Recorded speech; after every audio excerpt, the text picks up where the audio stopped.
그때 예수님께서 11 제자에게 나타나시어 그들에게 이르셨다. 너희는 온 세상에 가서 모든 피조물에게 복음을 선포하여라.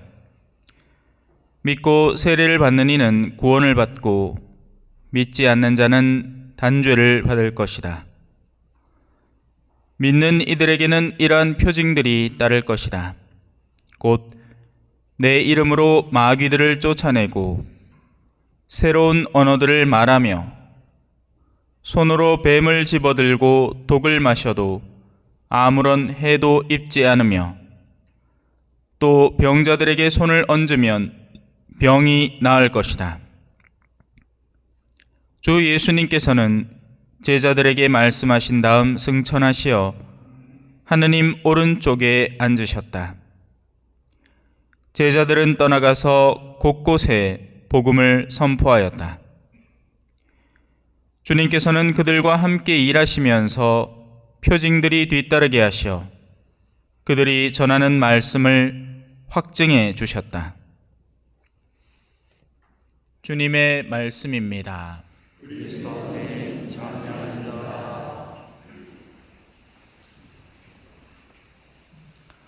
찬미 예수님,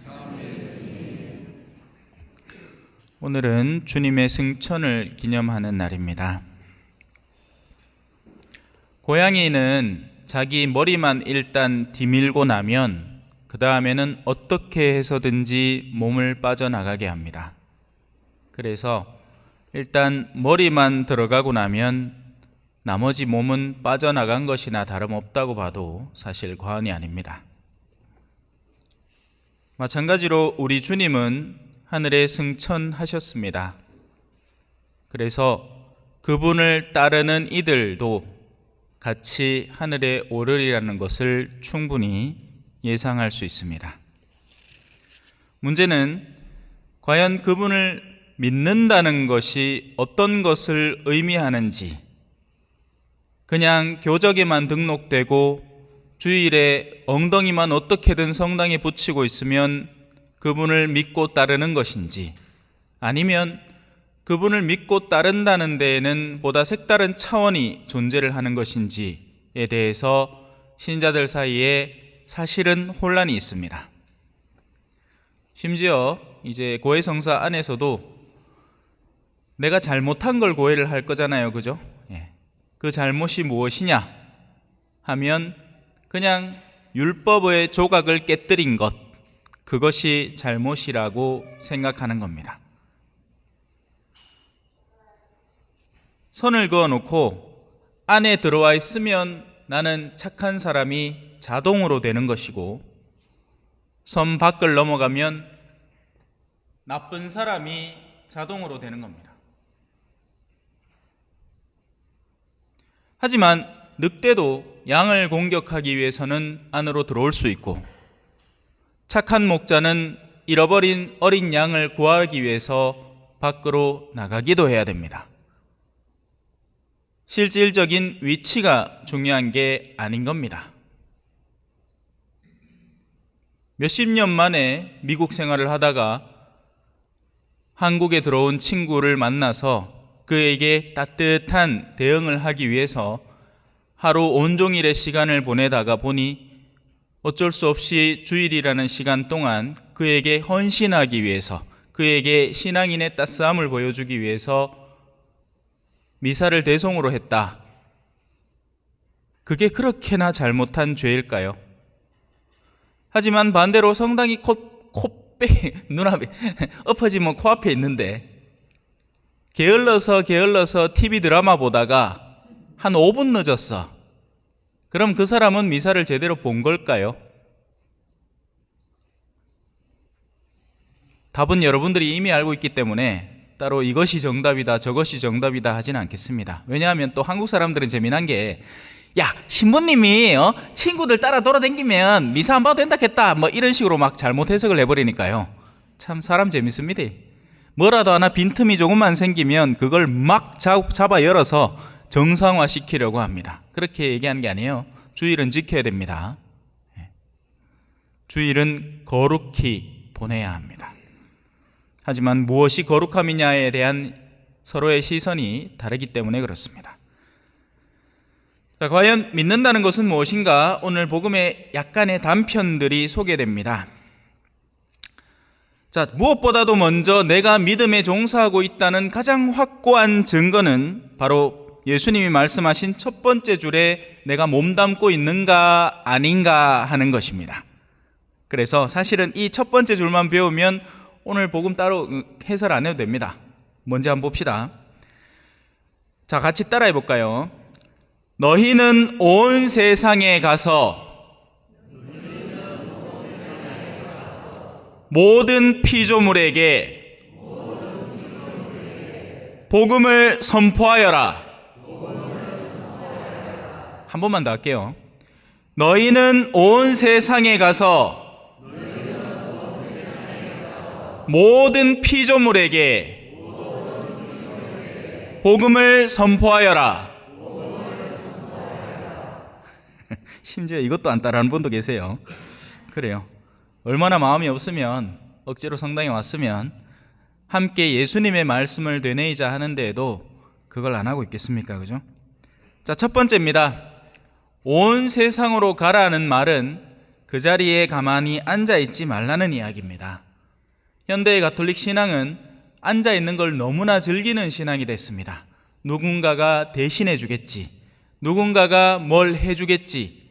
하지만 그렇지 않습니다. 여러분 각자의 앉은 자리에서 어딘가로 가야 내가 무언가 하느님을 위해 하고 있는 일이 됩니다. 그 가는 자리는 사람마다 다 다를 수 있습니다. 예를 들어 저는 사제로서 저에게 요청되는 모든 복음 선포의 기회들에 성실히 응답해야겠죠. 제가 피곤하기나 말기나 말씀을 전해달라고 사정을 하고 부탁을 하는데 그걸 어떻게 내치겠습니까? 하지만 어떤 이에게는 자기 자신을 변화시키는 것부터가 움직이는 겁니다. 무슨 말인지 이해가 되세요?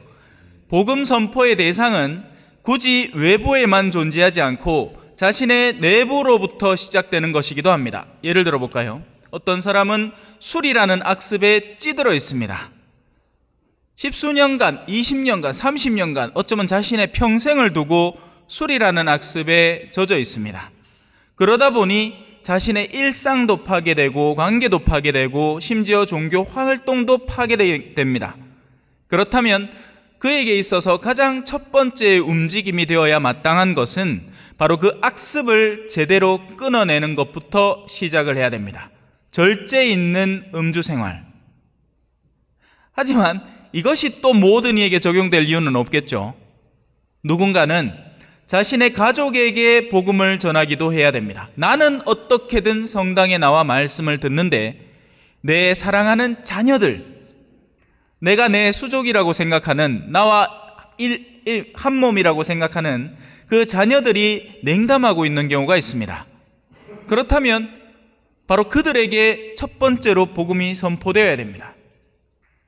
또 어떤 경우에는 이미 그들에게 충분히 선포를 했는데도 그들이 이미 장성해서, 뭐 요즘 여러분 지금 앞에 앉아 계신 분들의 자녀들이라고 하면 제 또래잖아요, 그죠? 제가 여러분의 자식뻘 아닙니까? 그지요? 예, 맞다 카이께네. 참 옛날부터 성실하게 신앙을 가르치가 이래 신부가 됐으면 얼마나 좋겠노. 효도도 짓대짓대 하고, 어버이날이라고 모시고 가가 네, 농담으로 캤습니다. 아이고 어머니 아버지요, 어머니 아버지 식사 사주다가 내 허리 부러지겠습니다. 사제생활 이 연공 짜들아 얼마 받는 거에서 푹 나가 뿌있긴 해. 예? 하지만 농담으로 한 소리고, 그렇게 부모님을 성실히 모시는 겁니다. 왜? 난 처자식이 없잖아.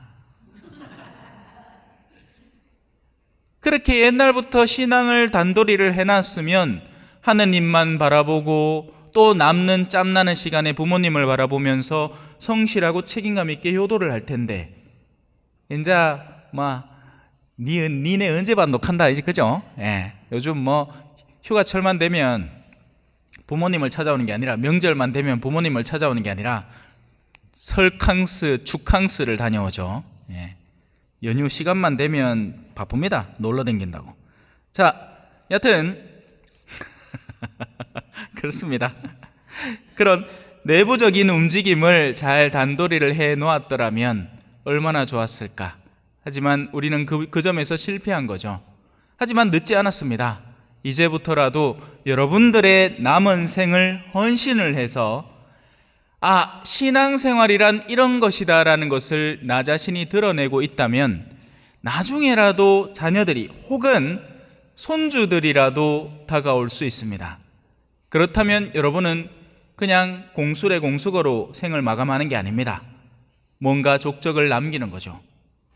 자, 그렇게 자녀들에게 열정적으로 해봤습니다. 하지만 자녀들도 이미 장성한 터라 자신들의 결정을 내렸을 거 아닙니까? 보면 압니다. 여러분 자녀라고 여러분 소유가 아니죠. 이미 또 다른 인격체입니다. 그래서 보면 압니다. 이놈의 인간이 신앙에 대해서 어떤 관념을 지니고 있는지. 어릴 때나 말 듣고 성당 나왔지 이제 컸단 말이에요. 머리가 굵었단 말입니다. 그러면 관점을 바꿔야 됩니다. 내 주변에서 내 말에 신뢰를 두는 이들, 나와 함께 시간을 자주 보내는 이들에게 이제 복음을 전해야 하는 겁니다. 이렇게 얘기해서는 안 되는 거죠. 신부님, 내가 탱기 복음 전하겠습니까? 우리 가족도 성당 안 나오는데 내가 누구한테? 아니요. 의외로 여러분들 주변에는 하느님을 찾고 갈망을 하면서 누군가 자신에게 손을 내밀어 주기를 기대하고 있는 사람이 얼마든지 많을 수 있습니다. 하지만 안타깝죠. 사람들은 세속에 대한 이야기는 1시간이고 2시간이고 떠들어댈 줄 알면서 하느님의 아름다움에 대해서는 입을 다물어 버리니 말입니다. 오늘 이 독서는 잘 읽어주셨는데요. 사실은 너무나 훌륭한 신앙 고백이고 정상급에 놓여있는 영성이라서 사람들이 그 가치를 모릅니다. 마치 참외 농사하는 사람한테 이 길 가던 도해지 사람이 와가지고 이렇게 얘기하는 겁니다. 이걸 참외를 재배한다고 해나는 게 이거라요. 좀 크다랗게 좀 못 만드나? 이래 만들어갖고 뭔 놈 농사를 짓는다 카노. 원래 초짜배기가 말이 많습니다. 그죠? 선교생활도 마찬가지입니다. 볼리비아 한번 여행 쓱 와보고 나서는 거기 8년 동안을 살았던 제 앞에 와서 자기가 겪은 볼리비아 이야기를 줄구장창 하는 겁니다. 저는 마치 아무것도 모르는 척 그 앞에서 열심히 들어줍니다. 그래요. 그렇군요. 그런 사람들 보면 자기가 겪은 그 단편적인 이야기들로 남미 사회 전체를 심판해버리고 있습니다. 남미 사람들 게을러 터져 안 돼? 아닙니다. 남미 사람들 중에는 게으른 사람도 있고 정말 찬란하게 빛나는 내면을 가진 사람들도 있습니다. 이는 마치 60년대 한국전쟁에 참여했던 미군이 와서 한국 사회를 이렇게 더러운 인간들 깨째째 해가지고 못 사는 사람들 그렇게 얘기하면 우리가 어떻게 느끼겠습니까? 황당하겠죠. 신앙에서도 마찬가지입니다. 적지 않은 이들은 신앙의 본질을 맛도 보지 못했으면서 가톨릭이라는 교회 전체를 그냥 껍데기만 보고 심판해버립니다. 가끔 가다가 뉴스에서 벌어지는 몇 가지 사제 이탈 행위들 보고 그 교회도 똑같더만 천주교회도 그 망할 놈의 인간들 그렇게 하면 안 되는 거죠. 영성이라는 것은 한 계단을 들어가면 또 다른 계단이 그 안에 있고 또 다른 계단이 있어서 그 심층을 더욱 깊게 만드는 겁니다. 그 맛을 본 사람이라야 비로소 그 전반적인 흐름을 이해할 수 있게 되는 거죠. 자, 그러니 복음이 선포되어야 됩니다. 온 세상에 가는 적극성과 더불어서 두 번째, 모든 피조물입니다. 사람에게만 복음을 선포하라고 하지 않아요. 사람에게 가서 그 사람을 성당으로 끌고 온다고 복음이 선포되는 게 아닙니다. 복음이 선포되어야 되는 대상은 누구다? 모든 피조물입니다. 신앙인으로 살아간다는 건 신앙 흉내를 내고 살아가는 게 아닙니다. 신앙인으로 살아간다는 건 모든 피조물들을 공정하게 대하는 것을 의미합니다. 심지어는 개도 복음 선포의 대상이고 우리가 사육하는 동물들도 복음 선포의 대상이고 자연계와 피조계도 복음 선포의 대상입니다. 거기에서 빚어지는 것이 오늘날 생태형성 하는 거죠. 한 사람이 그리스도의 뜻 안에 살아가면 모든 것을 공정하고 바람직하게 이끌어갑니다. 필요에 의해서 동물을 잡아 죽여 먹을 수 있죠. 섭취하기 위해서요. 하지만 공연히 길 가던 개를 발로 차지는 않습니다. 이건 나쁜 짓이죠. 필요에 의해서 자연물들을 가져와서 자기가 요리를 해 먹을 수도 있고 하죠. 하지만 쓸데없이 냇물에다가 온갖 쓰레기를 버려가지고 오늘 아침에도 산책을 이렇게 하면서 벌써 시작이구나 싶습니다. 뭐가? 그래도 겨울 동안에 공기가 차가울 때는 물이 좀 맑았어요. 근데 지금 가보면 벌써 부유물들하고, 그죠? 그 사이에 또 얼마나 많이 버렸겠습니까? 온갖 이 화학 비료들 이런 것들이 줄구장창 넘쳐나는 겁니다. 옛날에는 저기에서 누군가는 멱을 감았을 텐데 아이들이 좋다고 낚시도구 들고 동네 깨울에 가서 송사리 잡고 까제 잡고 했을 곳인데 지금은 근처도 가기 싫은 더러운 냇가가 되어버렸구나. 얼마 전에 제가 구미에서 신평동에 살았거든요. 거기를 갔다 왔습니다. 그곳에서 제 항상 기억에 아로새겨져 있는 건 송사리였어요. 지금 애들은 송사리가 뭔지도 모를 거야. 송사리는 맑은 물 위에서 보면 점 2개하고 줄 하나로 묘사됩니다. 그 투명한 살 속에 있는 가운데 부분하고 눈알만 송사리들이 뱅글뱅글 돌면서 헤엄을 치는 모습들이 너무 아름다웠어요. 그런데 지금은 송사리는 개뿔, 쓰레기 천국이 됐죠. 물이 썩다 못해서 시커먼 물이 흐릅니다. 사실 지금 다가오는 온갖 기후 위기는 우리가 저지른 죄의 결과입니다. 누가 아니라고 대답해요? 우리의 탐욕과 이기심, 필요에 의해서 생산한 것들이 아닌 우리의 욕구를 채우기 위해서 한 모든 행위들이 우리에게 복수를 가하는 겁니다. 우리 남은 세대들은 앞 세대가 저지른 그 행위의 이제 결과를 받아들이면서 살아야 하는 것이고, 어찌 보면 자녀들이 줄어드는 것은 너무 당연한 일이기도 해요. 안타까워할 이유가 하나도 없을 것 같습니다. 자, 그리고 복음이 선포되어야 됩니다. 무엇이 복음이냐? 이렇게 성경책 하나 옆에 끼들고 가지고 하느님은 어떠고 저떠고 삼위일체가 어떠고 저떠고 그리스도는 어쩌고 저쩌고 이거를 맥날 얘기하는 게 복음이 아닙니다. 복음은 정말 간단해요. 기쁜 소식을 전해주는 겁니다. 근데 지금 제가 여러분에게 전하는 것이 여러분에게 기쁜 소식이 되느냐? 아니죠. 왜? 만약에 제가 세속의 이야기를 전했더라면 더 기쁘고 즐겁게 들었을 겁니다. 브라질에 홍수가 나가지고 100몇십 명이 죽었답니다. 그래요. 우리의 육체적인 영역이 즐겨 듣는 소식들이 있습니다. 돈 벌게 해줄게, 사업 성공시켜 줄게, 열심히 기도만 해라, 하느님께 잘 보이면 하느님이 축복을 엄청 줘서 너희들의 사업이 성공할 것이다. 그러면 내 몸이 기뻐합니다. 왜? 돈 많이 벌어서 느끼게 되는 그 즐거움은 온전히 내 육체적 쾌락의 몫이니까요. 정신이 즐거워하는 부분이 있습니다. 모르던 소식들을 알려주는 거죠. 그래서 자매님들이 모이면 서로 뭐합니까? 야야야, 영식이 엄마 얘기 들었나? 그 엄마가 그 남편이 있나 바람을 피해갖고 그 엄마가 요번에 이혼 소송을 걸었는데 그래갖고 하면 귀가 팔랑팔랑 마음이 콩닥콩닥 흥미가 있어가지고 재미가 있어갖고 막 좋아 죽습니다. 얼마나 재밌는 이야기인지 이성과 감성이 막 깨어나죠. 그러니 한때 한국에서 유행했던 것은 막장 드라마였습니다. 알고 보니 내가 사랑하던 사람이 내 배달은 누구의 누구였더라. 이거 두둥 하면서 이제 막 숨었던 이야기 반전에 반전. 그러면 심리가 좋아하죠. 이성과 감성이 좋아합니다. 하지만 영혼도 목말라 합니다. 맞다 하잖아 봐라. 맞아요 신부님.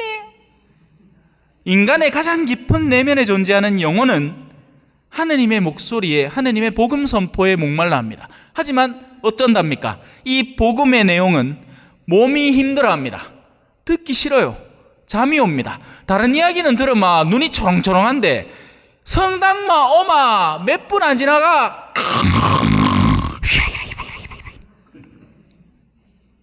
미친 듯이 잠이 옵니다.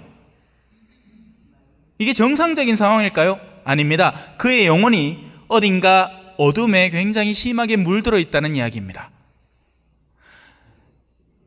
여러분들이 받아들이진 않겠지만 저는 나름으로 전국적으로 받아들여지는 특강 강사입니다.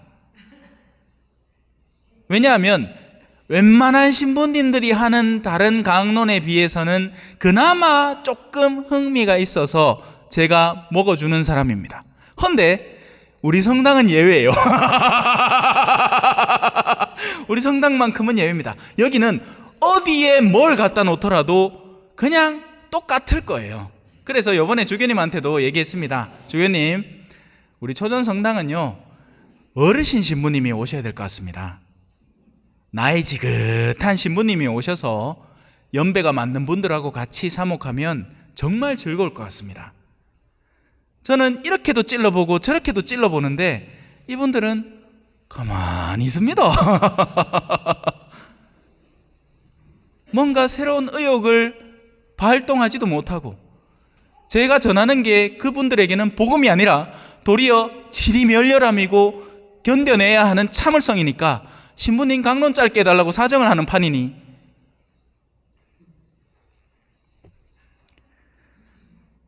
그게 복음입니다. 복음이라는 것은 인간의 가장 깊은 내면에 목말라 하는 부분을 채워주는 것이 복음입니다. 그러니 어떤 일이 벌어집니까?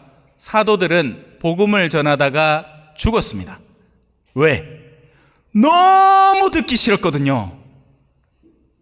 자신들에게 전해지는 복음은 나 자신의 어떤 부분을 변화시켜야 하기 때문에 그렇습니다. 가짜 복음은요 우리를 기분 좋게 해줍니다. 여러분, 하느님은 여러분을 사랑하세요.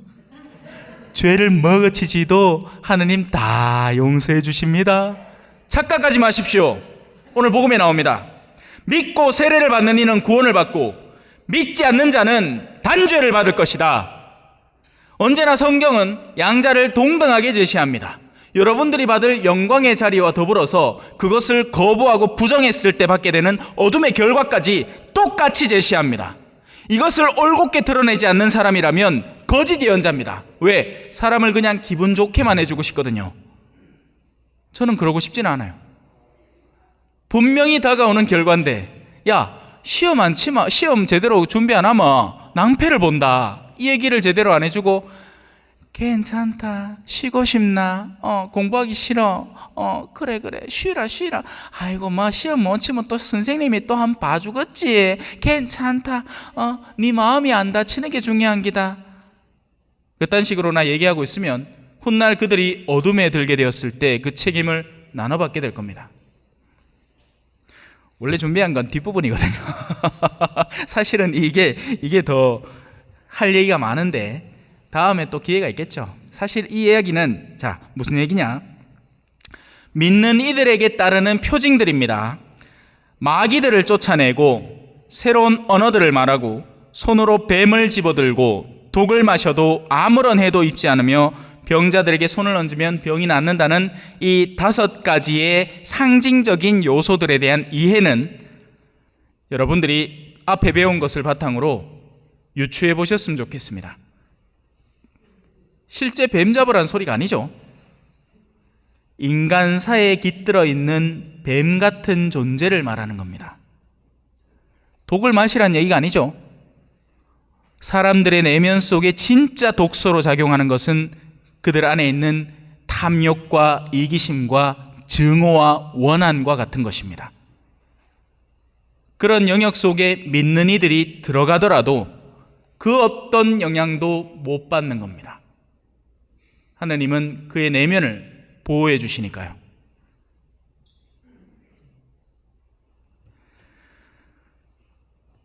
제자들은 떠나가서 곳곳에 복음을 선포하였다. 주님께서는 그들과 함께 일하시면서 표징들이 뒤따르게 하시어 그들이 전하는 말씀을 확증해 주셨다. 아멘.